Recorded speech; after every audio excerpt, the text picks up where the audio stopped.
Slave theater belongs to the community and not for anyone else. So keep the slave theater in the community. There's a lot of programs and stuff that you can do with this here. A lot. But no housing, no clothes store. Nope.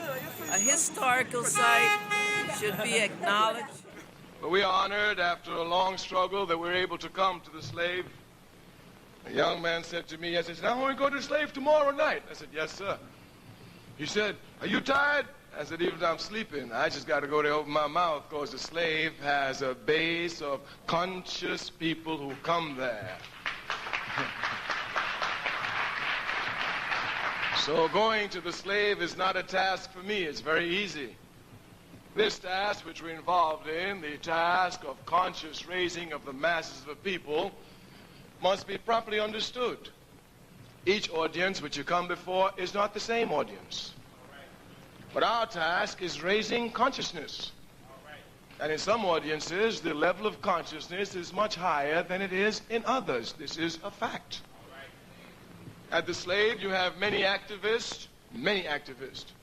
You have people who I have known over 3 decades. The press would have you believe that most people who struggle, after they get tired, they sit down. But the slave is a testimony to the lie of this statement. Most of the people here have decades of constant struggle behind them as a history. What this country did was savage. Savage. What this country did was savage. Savage. There's need for engagement, interrogation, and contestation, questioning of one another, mediated by respect, yes, but an acknowledgement that when we gather all the various perspectives, that the focus is where it belongs, on black suffering and how in the world we're going to overcome it, how in the world we're going to transform it. That's what's at stake. That's what's so very important about the slave theater, one of the few public institutions where we can have dialogue with one another. We must have dialogue with one another.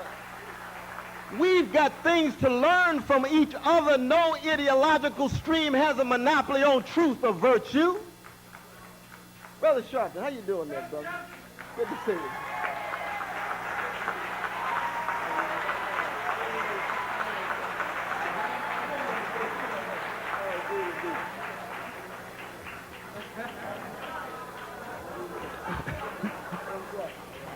Lord, it's good to see this brother. We're going to be pulling and praying for him tomorrow in Albany at 1:15 as he stands in front of the hall and presents his petitions. And you are very, very blessed to have this great assembly of black people that come together every Wednesday night at the Slave Theater, the greatest body of conscious and organizing black people anywhere to be found, anywhere here. No justice, no justice, no justice. What do we want? What do we want? What do we want? When do we want it? When do we want it? When do we want it? Hug the person next to you and let them know you're glad that they're an African.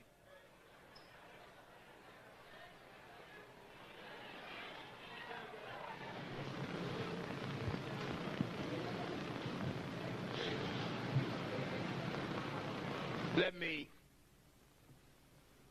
from the outset, acknowledge the presence of the woman who made this all possible tonight. I want everybody to give her a round of applause. Hopefully she will stand. The mother of Stokely Carmichael.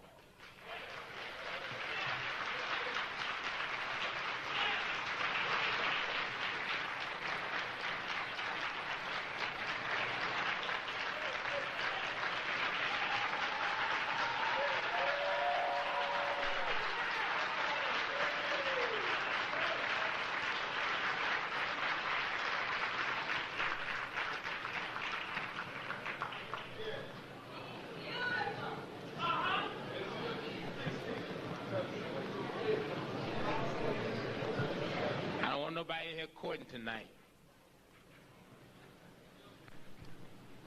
Certainly we're all very pleased to have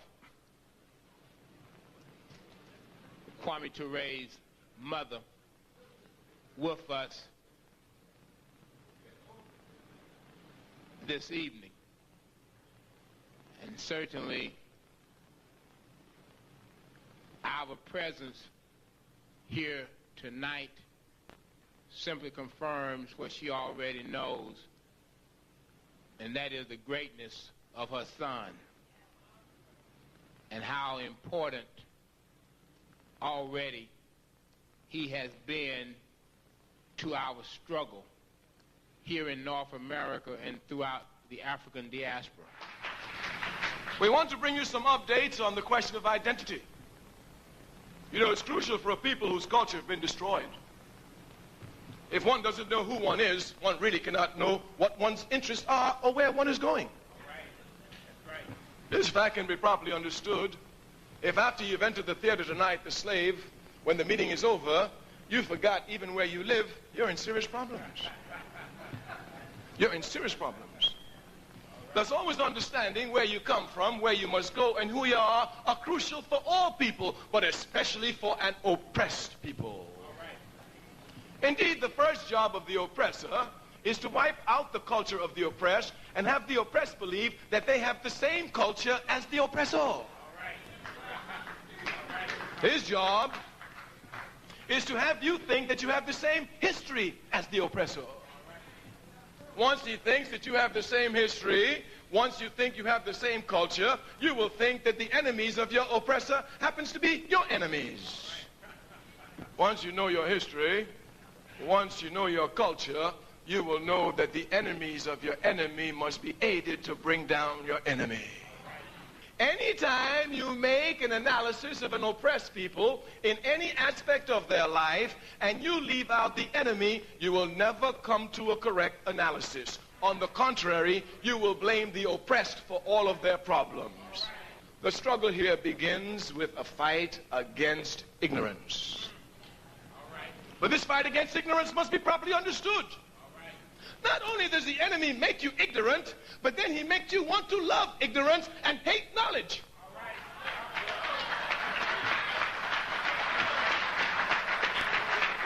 Hate knowledge.